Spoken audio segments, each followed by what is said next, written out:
Hello, and welcome to the fourth episode of Synthesized Sunsets. We're here with Henry Wolff, who is a graduate of Purdue in aerospace engineering and also a world building and tabletop RPG enthusiast. So, Henry, you're pretty interested in the collapse of civilizations and peoples, I would say. Um, so, what would you say the disintegration means to you in the context of civilizations and peoples? I feel like disintegration is a very strong word, something that I would not readily apply to a lot of historical examples, right?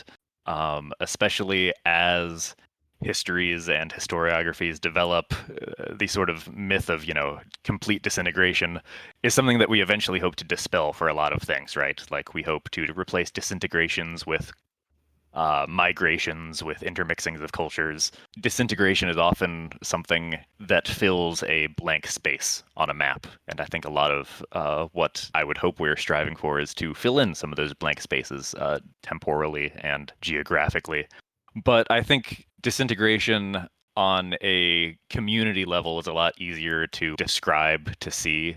And so to me, disintegration really is just the collapse of everyday life, the everyday economic and social drivers that shape everyday life. I think you see actual examples of disintegration in places that have been ravaged by war or capitalism. I think disintegration is the destruction of one's context. Mhm. And in that way, disintegration turns us all, or disintegration, if your surroundings are disintegrating, you are turned into, I don't know, you're very isolated. What elements of a culture or society do you think make it the most resistant to disintegration, irrespective of like absolute wealth and power? And what about the opposite? Like, what do you think are some factors that make a culture or people specifically vulnerable to it? This is probably a very modern perspective because I don't think people in, say, the Roman Empire or really any historic civilization talked about empathy in the same sort of therapy speech way that we do today. But to me, the forsaking of empathy, of neighborliness, is a pretty good precursor to disintegration. So the counter to that is that a society that strongly values empathy, which might be a very modern concept, it's hard to say. To me, at least, intuitively, seems like it would be resistant to disintegration. And this is probably a little bit of my own political biases coming out, but decentralization and not relying on these massive sort of central power structures tends to make a society more resilient, insofar as it often requires a higher level of horizontal connection and empathy to have a decentralized system like that. When you talk about empathy as a factor that gives a culture some resistance to disintegration, do you think that this is important independent of the closeness of a society, like in a tribal sense? If some society is like very tight knit and tribal, but also more brutal or not necessarily kind slash empathetic, do you think that society would be more vulnerable to disintegration or collapse than maybe a less tight knit but more empathetic counterpart? I would have to say so, right? I mean, if there is an existential threat to your in group, then you'll be able to resist it or weather that storm a little bit better if you can at least rely on some people from your out group. If you're pushing everyone away. If you are this isolated warlike band and you've scared away all your neighbors, well, if your crops fail or your animals all get struck by lightning, who are you going to go to? And even then, your neighbors might turn on you. They see you're weak. They might turn on you because you haven't fostered any sort of goodwill. I think generally, the more connected we all are, the stronger we are. Mhm. Speaking of low empathy, we all recently read a story called Sandkings, which is a dark fantasy story by George R. R. Martin of A Song of Ice and Fire fame. It features a not very sympathetic and malicious protagonist who meets a Absolute very megalomaniac. meets a very unseemly and Henry, you want to tell us a bit about the story? Oh my goodness. So the Sand Kings, thanks for turning me on to this story. It's set in, I would call, the science fiction every world of the 70s, the sci-fi equivalent of Fantasyland, where you have skimmers and pleasure sticks and whatnot, and those things never need to be described because we all know what they are. We've all read science fiction from, before Star Wars. And this individual is a keeper of exotic pets of all sorts. and decides that he needs something more exotic after going away on a long trip and having all of his pets die on him. He needs something to fill that void. And he gets the Sandkings, which are these little colonial insect creatures, eusocial. And I mean, should I summarize the entire plot, or should I just say that like fuck shit ensues? As a dungeon master, a referee for D&D and other TTRPGs, part of the story definitely spoke to my demons, my more antisocial gaming tendencies. Yeah, there was something about like listening to the this pet store owner is like trying to sell him on these Sand Kings, and it's just like the main argument is like, oh, they'll like build these monuments in your name and stuff and worship you and whatnot. The protagonist is just kind of like this evil, cruel, vindictive, pathetic person with pretty much no redeeming qualities. And you can see him being like, this could be good, and it is kind of unnerving. And like me reading this part, I'm like, that does sound pretty cool things that these pets could do or whatever. But something interesting about this story is from the start, I think it's pretty clear where the story's going. There's like this mention of these Sand Kings, like, oh, you don't want to like open the lid to this cage or something. It's like, okay, it's pretty clear they're gonna get out at some point, and some people are gonna die and whatnot.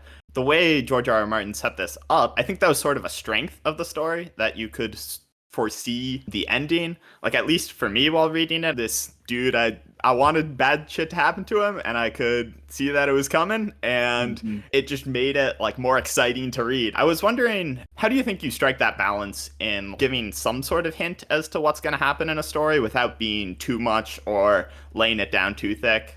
I think that you have more leeway to foreshadow something heavily if there's still uncertainty about what exactly is going to happen. If you're just heavily foreshadowing that actually this guy is this guy's brother, then it's just like, oh, whatever. But if it's like this guy will die some horrible death of unknown nature, it gives the reader more to look forward to. I think in some ways this is a less risky strategy, because when you try to do more subtle foreshadowing, you really have to find the appropriate level for your audience. Some audiences are much better at figuring stuff out than others. And ideally, you want your reader to be just kind of on the edge of figuring it out, but not quite. Then after the fact, they're just like, shit. I think that the wider the range your reader base is, the more difficult this is. I'm actually kind of a proponent of having different versions of books. I know that literary purists would disagree, but I think it would be kind of cool if it's like, okay, you have this version where if for people who are like ass at figuring stuff out, and then you have like this version of people who are like mid at figuring stuff out.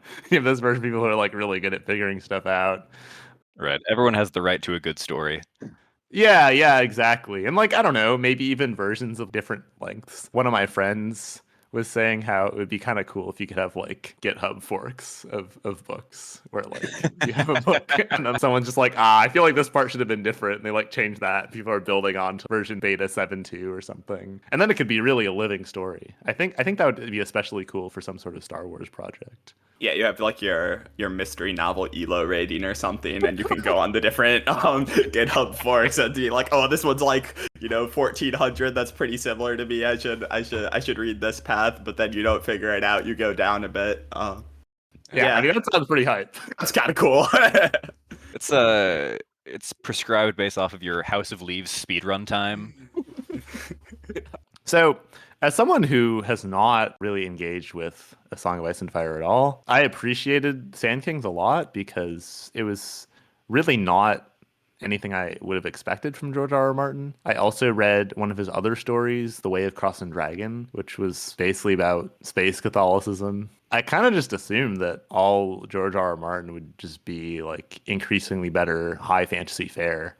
But no, I mean, the rest of his work, if anything, is pretty different from Game of Thrones. And I guess I take people a lot more seriously as writers if they dabbled in a lot of different genres. It's maybe given me more motivation to read George R. R. Martin in the future, even if such a thing will never be finished. But Sandkings is known as one of the best sci-fi fantasy short stories of all time, actually. Maybe not in terms of name recognition or notoriety, but there's this sort of IMDb for short stories that has not that many users. And I believe Sandkings cracks the top 30 out of all the sci-fi. So it's pretty well liked among diehard fans. I think there are elements in Sandkings that are sort of recognizable from A Song of Ice and Fire. I like Song of Ice and Fire books quite a bit. Something I specifically could tell was George R. R. Martin is I feel like he's pretty good at writing just wholly irredeemable characters, kind of. Game of Thrones just, has a lot of characters that just don't really have any positive characteristics, like your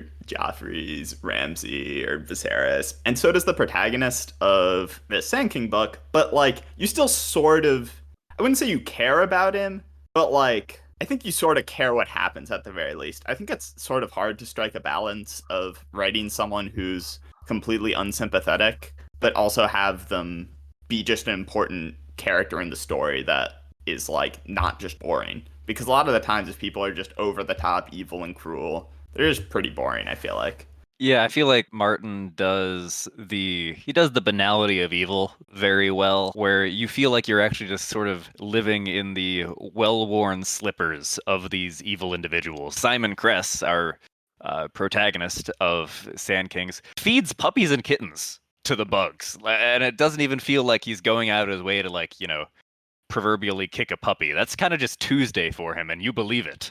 Yes, he is getting more unhinged over the course of the story, but he could just do that on a bad day anyways. And what's even crazier is that his inner circle, that's also normal for them. That's sort of what they've come to expect from this character. And I think this sort of leans on sort of our preconceived setting that I was inserting this into, is okay, this is our debauched 70s sci-fi world. This is the world that inspired the wretched hives of scum and villainy. Even if this story might have come out 79, which I think so after the first Star Wars, but still drew from the same collective conscious notion of your science fiction drug dens and your merchant princes of the stars and all that. That sort of banality of evil also very much extends into Game of Thrones.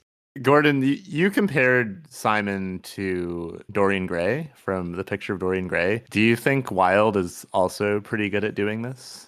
Yeah, I think Wilde sort of does that as well. Dorian Gray definitely has a similar banal evil characterization, and I do think there's sort of maybe an explicit similarity, but it really feels like the prompt that could have created the writing of this short story to be what if instead of a portrait that changed based off of your nature, it was a colony of insects that are worshiping you, creating edifices in your name, and those edifices changed based off of your nature. But it does have this identical motif where he can look at the statues of himself and see that they're becoming uglier as he does more and more evil things, and his sins are kind of being knocked off onto these statues of himself. I'd really like to see someone do, I guess, fan fiction of the story, POV, one of the Sand Kings. Oh, absolutely. Do you think from the perspective of a maw or from one of the mobiles? One of the mobiles. Okay. Just running around, and you just have this malicious, malevolent god just doing all these horrible things, just don't really understand your existence. Another pretty interesting thing about Sand Kings is you are just seeing all these civilizations speedrunning through their existence. These colonies are known to make elaborate military formations and monuments and castles. And yeah, it's almost like seeing the rise and fall of civilizations in miniature. That definitely produces an interesting feeling reading as well. In addition to the fact that the monuments changing is really creepy. It's just really creepy. The whole story is just really creepy. I don't know if we've emphasized that enough. Yeah, it's delightfully creepy. I loved the notion that this basic biological element of this species life cycle emulates a much, higher level civilization, and then they ultimately just produce kind of normal people. The setting where you're viewing civilizations in miniature is always very interesting. I know many a history nerd is into that sort of thing. Another thing that felt a little bit similar to Sand Kings to me, not really in vibe, but more in spirit, was the video game Epitaph. Oh my Did you god, ever I play love Epitaph. that? Yes. Yeah. One of my favorite game, like if it even can be called a game, but one of my favorite just online experiences of all time. It's really impressive because, I mean, presumably it's just a guy that made it in like 24 hours or something. But Yeah. it's this sort of choose your own adventure game. I don't know, you described it as text adventure. Prime Directive Violation Simulator. Yeah, where basically you play as this godlike figure who chooses what technologies to gift to a bunch of civilizations that are totally at your mercy. It was created for this event called Fermi Paradox Jam, which was basically a game jam designed to demonstrate the Fermi paradox, which is the paradox that questions why we haven't been contacted by aliens yet, if life is likely elsewhere in the universe. I would take issue with the statement that these species are entirely at your mercy, because they're mostly at the mercy of a unforgiving universe. They're mostly at the mercy of gamma ray bursts and asteroid impacts. Right, yeah, And that so are is you, true. apparently, because you are powerless to stop gamma ray bursts and asteroid impacts. Mhm. Other than accidentally giving them fire too soon, you're mostly benevolent in that game. Well, I mean, if you choose to be, I guess it's If not a you very choose it's not a very interesting game if you're malevolent. Yeah, I mean, malevolent. I like at least the version I played. I don't think you could actually Well, you could click harm nuclear anyone bombs. directly. Oh yeah, you can give them nuclear bombs before they're ready for it. That's true. But they gotta learn them eventually. They gotta learn Yeah, it eventually it's if they're true. gonna join you as a godlike FTL civilization. The moral of the story is that most civilizations end up finding ways to kill themselves with technology or end up being killed by some horrible natural event. Yeah. And it's called Epitaph because as you play the game, eventually your screen becomes littered with the dead chat logs of every civilization you have failed to save. Gives the game a certain type of atmosphere. Fantastic graphical design. Whenever I think of that game, I always immediately think of the King Crimson song, Epitaph. Gordon's nodding. So I really like that song. it's such a One of my fantastic favorite song. albums. Oh, yeah, yeah. Not much more lyrical parallels between the game and the song than you would expect, but I do find myself humming that song and thinking, oh, I should play Epitaph. I should run this idly and be a negligent god while I'm playing Minecraft or something. I didn't quite finish this before we started recording the podcast, but it will certainly be out by the time the podcast is posted. I'm writing this essay about what I term grand nostalgia, which is basically applying the feeling of nostalgia to a society or civilization. The core idea is that even though nostalgia has a pretty positive connotation in popular culture, the origin was originally much more not just bittersweet, but just flat out negative. It's a form of depression, and it stays a form Yeah. of depression. A uh particularly potent one because it tricks you into thinking that it's a good thing. hmm One of the core facets of nostalgia is that it's maybe just as much about who you were as it is who you could have been when you apply that to the level of the civilization. It's not just as much about missing what that civilization was, but what it could have been. You know, like, gosh, what could that civilization have been if it didn't get wiped out by that gamma ray burst? Or like, what could Rome have been like if it didn't get destroyed through its own failings? There's a couple things at play.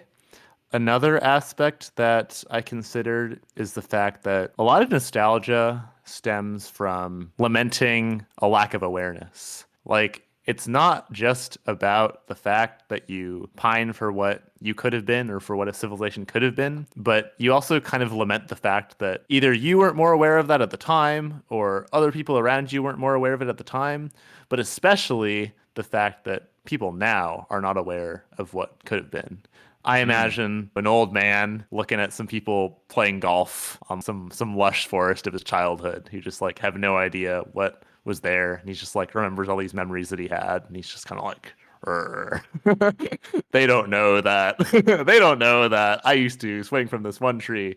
When I see the civilizational equivalent of that, it's kind of painful. I don't think that this happens as much anymore because I think as a culture we've come to value preserving a lot of ruins and stuff like that. But there are many periods in history where people just did not really give a fuck about like ancient ruins, nor even knew of their significance. They're kind of just like, you know, stepping on stuff, breaking stuff, just kind of through their own ignorance rather than malicious destruction of the past.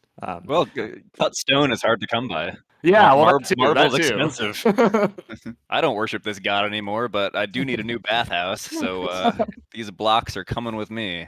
I would say that this sort of thing has always been upsetting for me to observe. To me, it's kind of the same feeling as when some group of kids build some magnificent snow fort.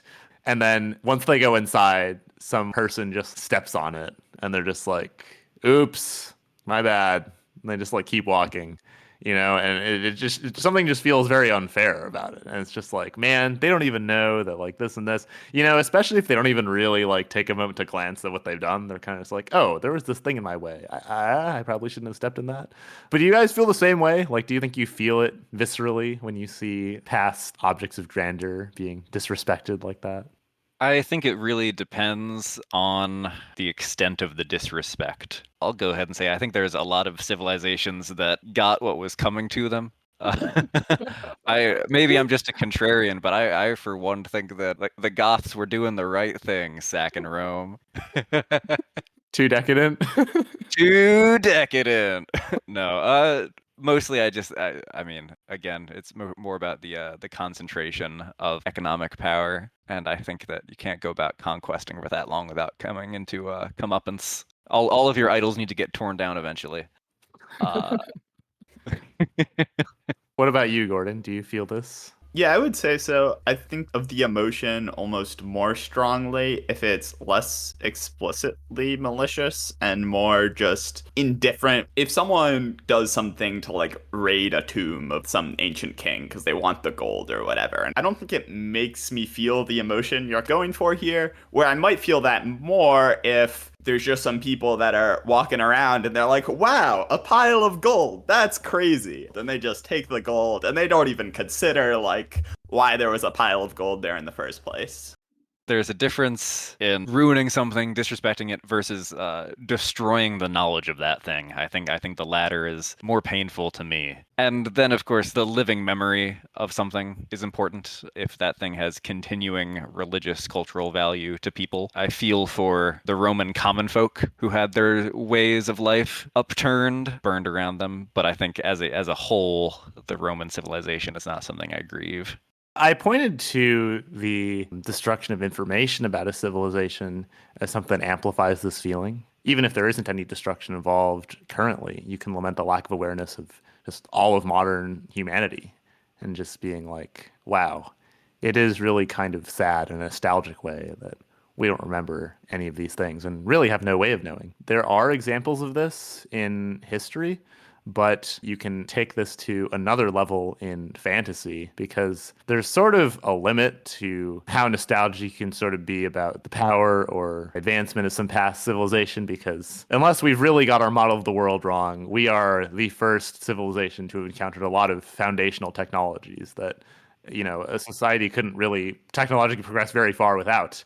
But in fantasy and sci-fi, there's no such restriction. You can really pine for some more total civilizational loss. At least like if the Greeks or the Romans discovered some truth about math or science that was lost for millennia, like at least we probably sort of figured out what they figured out, right? But if you're just like permanently lower, it kind of hits harder. In my essay, I talk about how I really felt this way about the movie Castle in the Sky. I really didn't like Castle in the Sky when I first watched it, basically for this reason. Spoilers, I saw the end of this movie, and I mean, I really just kind of felt like I was watching people accidentally destroying Snow Fort montage, but like on a much larger scale. Like here's this pinnacle of what humanity has been able to accomplish magically, technologically, and people are just bumbling their way through it. It just sort of felt like there was a lot of injustice about the whole thing. Like it felt like the people of Laputa should have had some say over what was going to happen to like all their artifacts, but no, instead they're all dead, and then you just have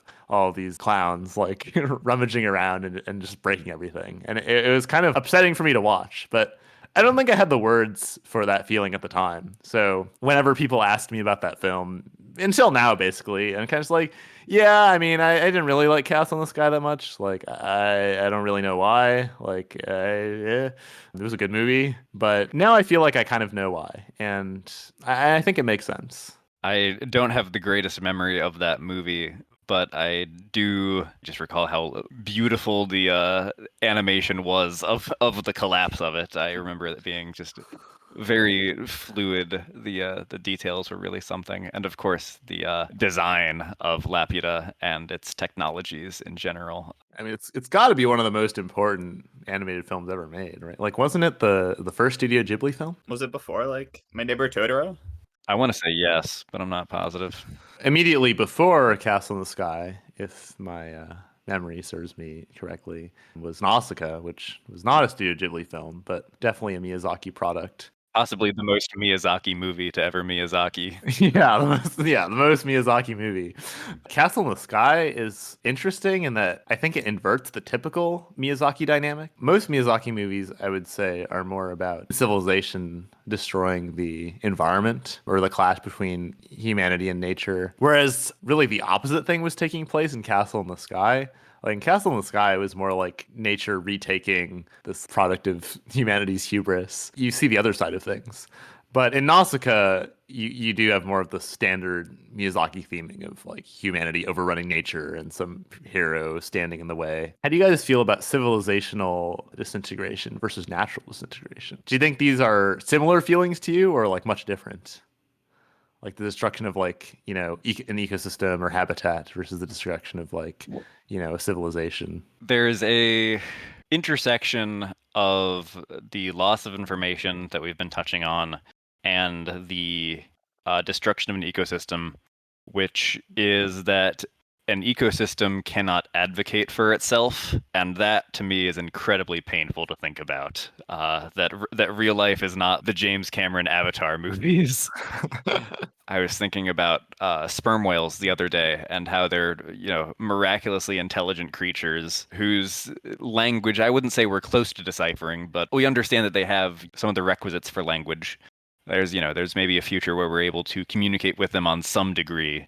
And I was thinking the other day about how are we going to explain to sperm whales that we are the reason, us as humans, that, they've suffered 99% population decline over the past centuries, when these are incredibly long-lived creatures with a degree of generational memory. How do we explain that to them? That some of us are reaching out in goodwill, but a lot of us are the cause for them being almost all gone. And I don't think I've really felt that extremely sharp pang of sadness and remorse when thinking about any extant or extinct civilization being destroyed by the environment. I don't feel that way about Pompeii. Yeah, well, I think that why destruction of artifacts of an extinct civilization hit hard for me is, the inhabitants of that civilization can't really advocate for themselves because they're gone. It feels like there's a sort of temporal injustice where it's just like, it just feels like they should have some say over it in the same way that it feels like future people should have some say over the world that they inherit. That's probably why I'm so mean to Rome, is because it feels like Rome has so many contemporary advocates on marble statue Twitter, and I despise all of them. I think I've learned something about myself. Yeah, I mean, I think that's fair. One concept that I brought up in the first episode was trying to artificially synthesize an agent to stand in for an ecosystem or future people. And I was wondering what you all thought of that idea. Like, do you think that could be something worth doing? Or it's like, we just, I don't know, make some sort of artificial intelligence that represents the interests of the Nile Delta as if it were a human or something like that. I definitely think there's something to be said for that. Even just like naming things, even if you don't give it a lot of intelligence, even just anthropomorphizing natural things allows people to view them more empathetically. As someone who's like, definitely cares about the environment to some extent. As Henry was saying, like, I don't often have super, like, sharp paying reactions to things happening, to some deforestation or some like forest going away. Even if I'm like rationally very sad, I think it can be tough to have an emotionally strong reaction, and something like what you're suggesting could go to make that more prevalent among people.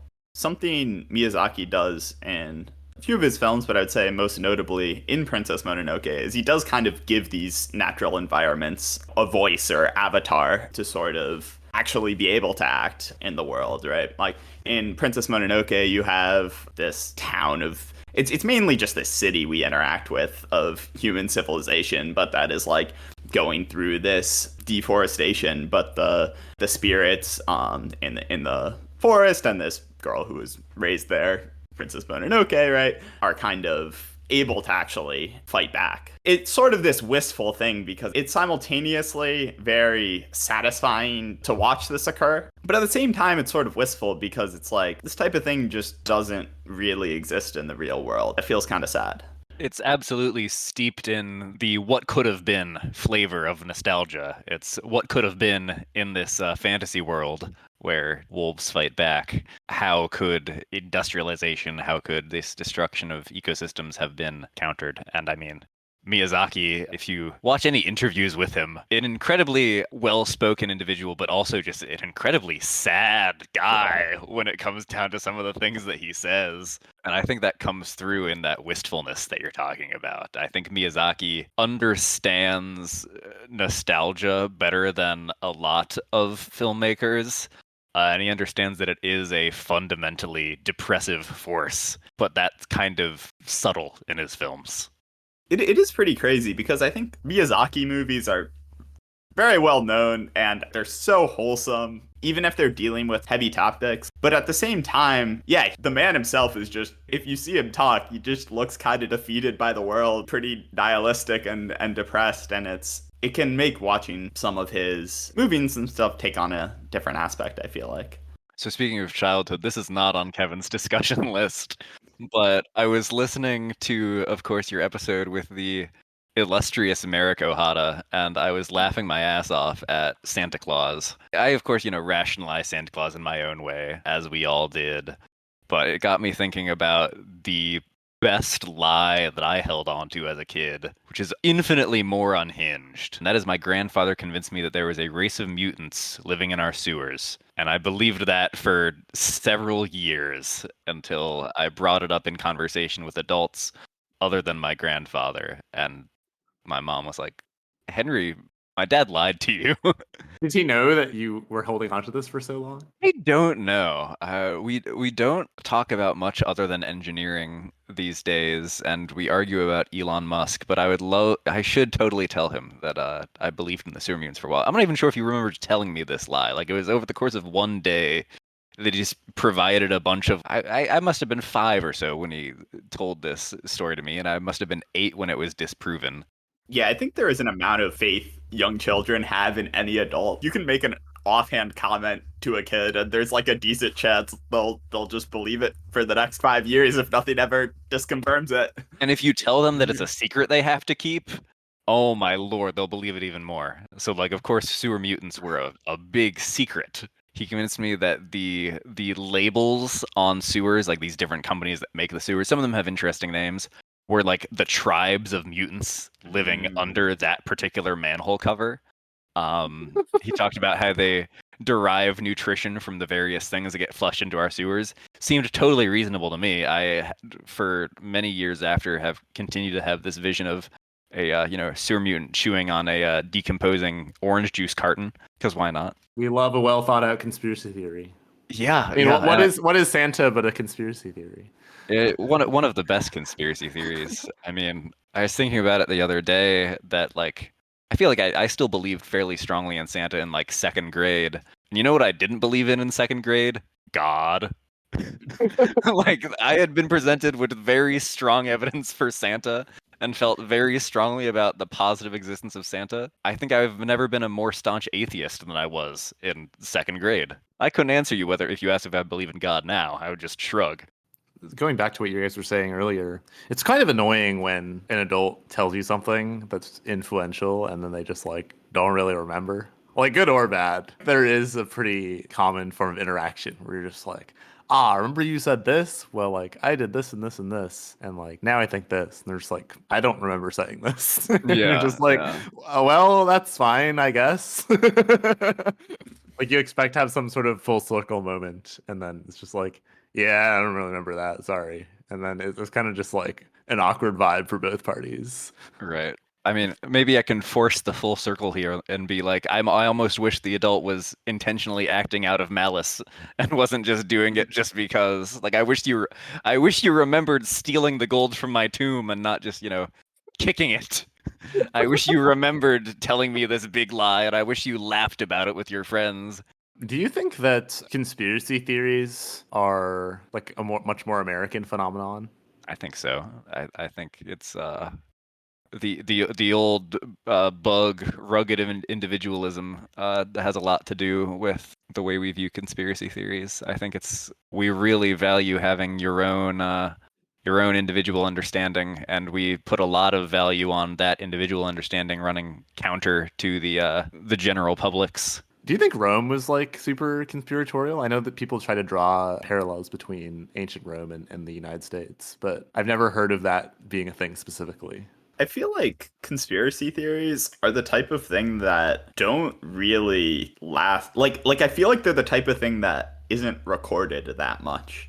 Even if you think about today, I mean, obviously you can find stuff about conspiracy theories on the internet and in books and stuff, but if you think about like the percentage of media produced by the United States, which is like about conspiracy theories, compared to like the mental space taken up in its citizens about conspiracy theories, they are really like much more of a like cultural type phenomenon than like a literary one. And it does feel like the thing that really could easily be lost to time because, you know, your Ciceros or whoever are not out here actively recording these things. I've never mourned the loss of historical conspiracy theories before, but yeah, maybe that is a big cultural loss that we've gone through as a society. Another thing is that a lot of conspiracy theories are just totally locked inside of people's head, right? Like for every one crazy author who writes all of their conspiracy theories into some weird self-published book, you have like 5 other people who believe equally insane things, but just don't have the will or means to write it all down. I definitely met people like that. I mean, I don't know if you guys had, but I've met some people with some pretty crazy conspiracy theories that are just totally locked in their head. I think there's like a level you can engage with them where it's just like reasonably like frivolous and sort of a good vibe. But there is something to be said about, I don't know if you all have had the experience of talking to someone, but just being like, they are just like not existing in the world, and are not well. And it's very, very, very unnerving. This is maybe not the most on-topic anecdote, but there was this one time I was looking for a new place to get a haircut. And I decided to get a haircut at this long-time barbershop in Seattle that had been open since for like a really long time. It was like a neighborhood staple. And I noticed that the owner of the shop was really concerned about COVID. And this was in like 2023, I think, or like late 2022. So I was like, I guess a bit surprised by it. Like he had like the face shield going on, and like he only let one person into the shop at the time, and like there were all these regulations about how, and he would like check your temperature before you entered the shop. And I was just like, well, I mean, this is kind of crazy, but I'm glad this guy cares about personal health so much. I mean, he is a pretty old guy. And so I go in there and it's pretty good vibe. He's playing some jazz music and he asked me a bit about my family. And then I mentioned that my sister is sort of interested in film. And this was a mistake because this guy proceeds to go on the slightly less political version of QAnon where he talks about how Hollywood harvests embryos for this and that and like does all these sinful things to impressionable young starlets. And he just goes on this train for like a long time. Not like long, but he's maybe talking about this for like 10 or 15 minutes. And I'm just like, okay, that was a mistake. Let me ask him about something else. And so I was just like, okay, well, if this guy is super concerned about sin and Hollywood and all this, maybe I can ask him about his local church. I'm sure he's part of some church that's somewhat of a neighborhood institution, given that he's been in the neighborhood so long. And so I asked him about his local church. And this was a mistake. Perhaps a far greater one, because this dude has a very, very low opinion of Christianity, which I was not expecting. He was previously a devout Christian, but during the pandemic, he went down this rabbit hole and eventually became convinced of this crazy conspiracy theory. I believe it was that the original Christians co-opted the mythology of ancient Egypt for their own purposes. and were like using it to control people. And then he just started to spin this tale of connecting Egyptian mythology and Christianity towards this somewhat incoherent string of historical figures. I think at the beginning, like I was sort of enjoying hearing about this conspiracy theory a bit, just because it was like sort of interesting. But I did have to like go to an event after. The event was like an hour after my appointment started. And at a certain point, I just started to feel like I was very trapped in not the world. Because he was cutting my hair. It didn't seem like he was making any progress. Like he would cut part of my hair and then just like put his tools down to like talk about some aspect of his conspiracy theory really passionately, take his tools back up and just like do seemingly the exact same thing again. And then just like repeat the process and be like, And then there was one point at which I was like, finally, like this is well and truly gone off the rails, where he goes into this cabinet and just pulls out all these like papers with like his writings. There's just all these like charts with like symbols that are just like scrawled in like this really scary handwriting. And I'm just like, oh gosh, what have I gotten myself into? And like, awesome. At a certain point, I just totally lost any sense of time. I couldn't tell if I had been in the chair for like 10 minutes or like 100 minutes or like 2 hours. In my head, I had just been in this place for like 3 hours. There was no way for me to check the time. I don't think there were any clocks. I was just sort of like, I'm going to be in this barber chair forever. He's never going to stop cutting my hair. He's never going to stop. No. And he just like kept going on about like Christianity and like Egypt and like black people and kings. I'm just like, no, stop. The icing on the cake is that when he asked me what kind of haircut I wanted, I basically said, you can kind of do your own thing. Just like for the bangs, make sure you spend some time on the bangs, don't like rush through them. That's like the main part that I care about. At the end of this long ass haircut, he just goes just like straight across. And I'm just like, all right, I considered asking him to fix the bangs, but I really wanted to get out of there. So I just got out of there and I was like 30 or 40 minutes late to trivia. And then my friends were just like, why are you late? Why does your haircut look so whack? That's a fantastic That's story. And thank you for answering my one question, which was going to be, well, how was the haircut? It was a really bad haircut. Yeah, I'm getting that impression.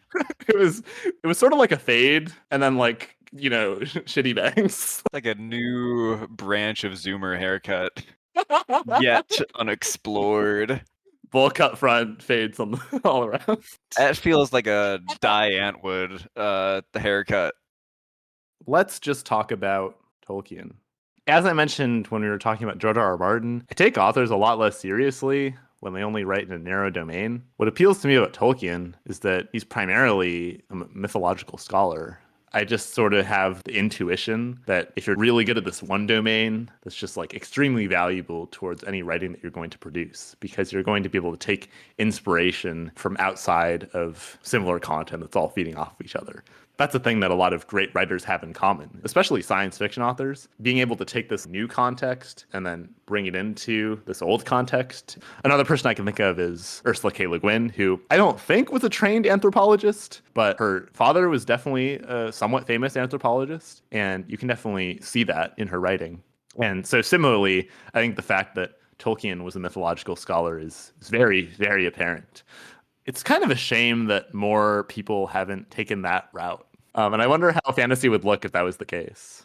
Unfortunately, it's hard to make that career path economically viable nowadays. I'm sure everyone would love to try something like that. If you were to ask me when I was in the 5th grade, I would have loved to have been doing something like that. I think in the past, it was a lot more common to patronize, or maybe patronize is the wrong word. What do you call like being a patron to someone?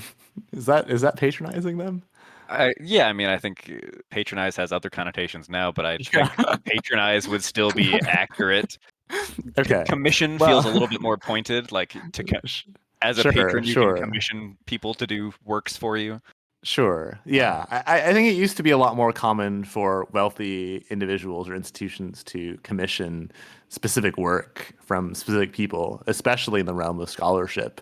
And I think nowadays it feels less possible. It's more about doing a lot of different things and being able to like market yourself as a brand. It's the rare scholar that just can go all in on like one thing. And I remember reading this article about Derek Parfit, who is probably the most influential moral philosopher for like a while. The exception of like maybe Peter Singer. He basically just wrote this one book for his whole life, which is called Reasons and Persons. And it was an extremely influential book. It featured the teletransporter experiment. It included this idea called the repugnant conclusion, which is a pretty central plank of negative utilitarianism. Bro had a lot of takes, but he was basically given the academic freedom to spend his entire life synthesizing this great body of work and then putting it out into the world and then dying. People were saying that this model of career is just not really as viable as it used to be. How do you guys feel about this model, the patron scholar model? On some level, it's sort of refreshing in that it's less profit driven and capitalistic. But on the other hand, it has aristocratic coding that a lot of modern people would find to be distasteful. I mean, the cop-out answer, which is going to say first, is, well, duh, it depends on how good your patron is. It depends on, is your patron a good person? The other answer is only slightly less superficial. Just the observation that we are seeing a little bit of a return to this with the rise of Patreon funded content creators. And I do hate the term content creator, but that's how a lot of these folks self-identify. I'm not sure how much we've seen that make inroads into academics, but the notion of the collective or the fandom as a patron, I think, has some merit for returning us to that sort of mode of production. Yeah, I wonder if there's any market out there for some academic, they're like, I have this 30-year plan for this great work I'm going to put out. And, I'm not going to be able to get like any grant proposals or whatever for it because they're not about that. But I wonder if the public has it in them to support anything like that. I think another issue, another blocker to this is that academia has gotten a lot deeper, a lot more, a lot more difficult to grasp in the past century or so. The people who really care about that field of research are the researchers themselves and the people in that circle. And if they had, the money to be patrons, well, they would be doing it themselves or funding themselves. You don't find a lot of billionaires who are also super duper passionate about super advanced mathematics unless they're doing it on a capitalistic basis.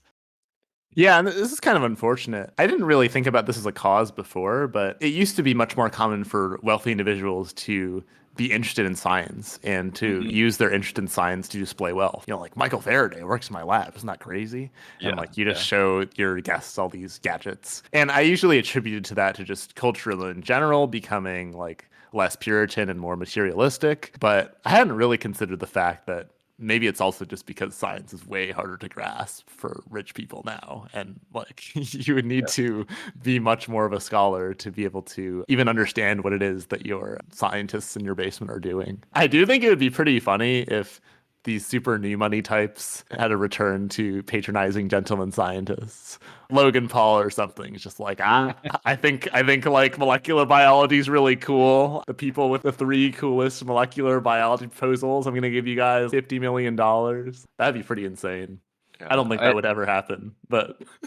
Well, honestly, my fear is that something like that could happen, but a lot of these new money billionaires are all fascists, so they're going to fund really fashy projects.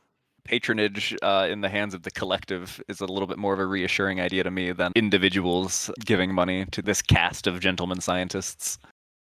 Speaking of putting a lot of creative or academic energy into one topic, Henry has been working on a world building exercise for a very long time. Sure, yeah. So can you tell us a little bit about that? Yeah, so I mean, I guess for a little bit of personal background, world building I feel like has always been my like primary hobby, right? Like ever since I was a little kid, drawing maps, creating histories, occasionally dabbling in, conlangs.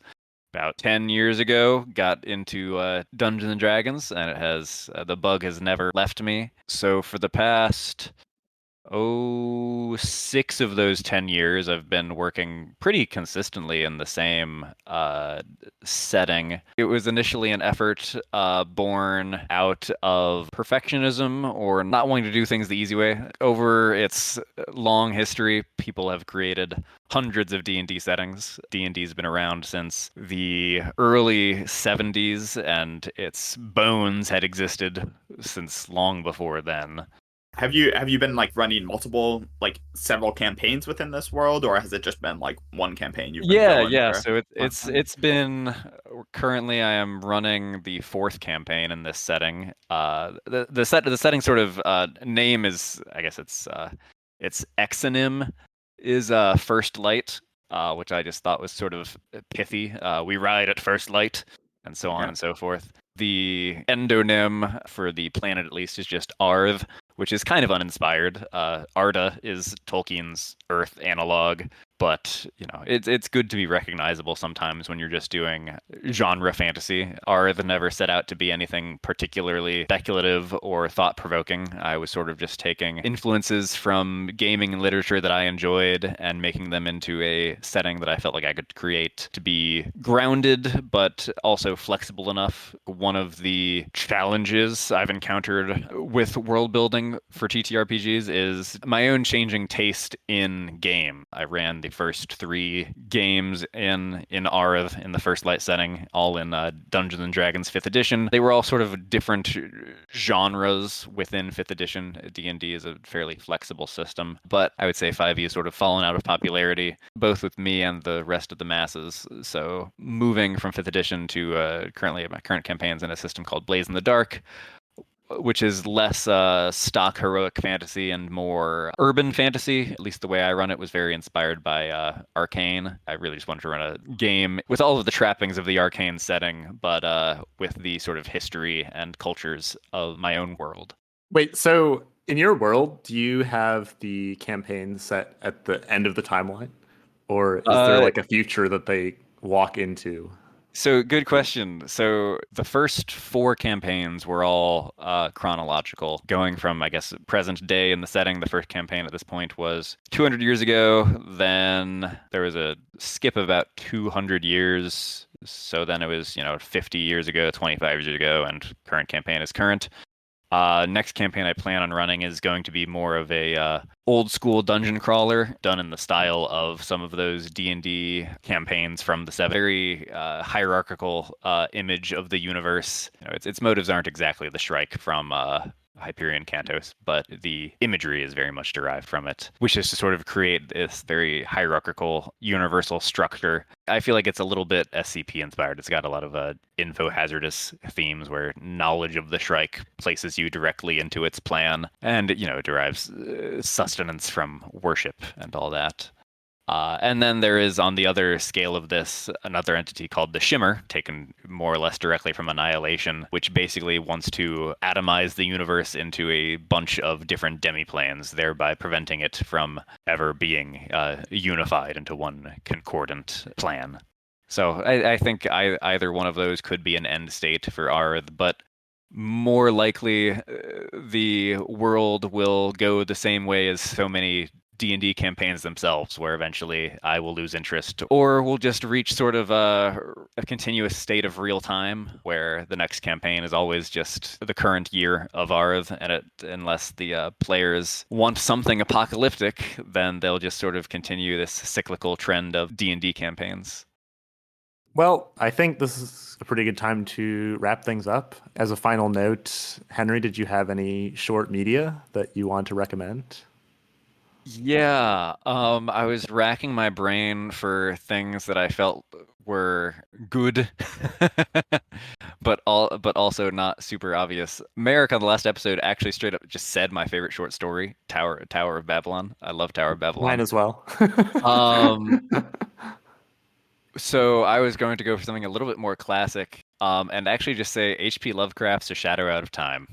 It is not his most famous story. It's up there, but probably not his most famous. But it is my favorite of his.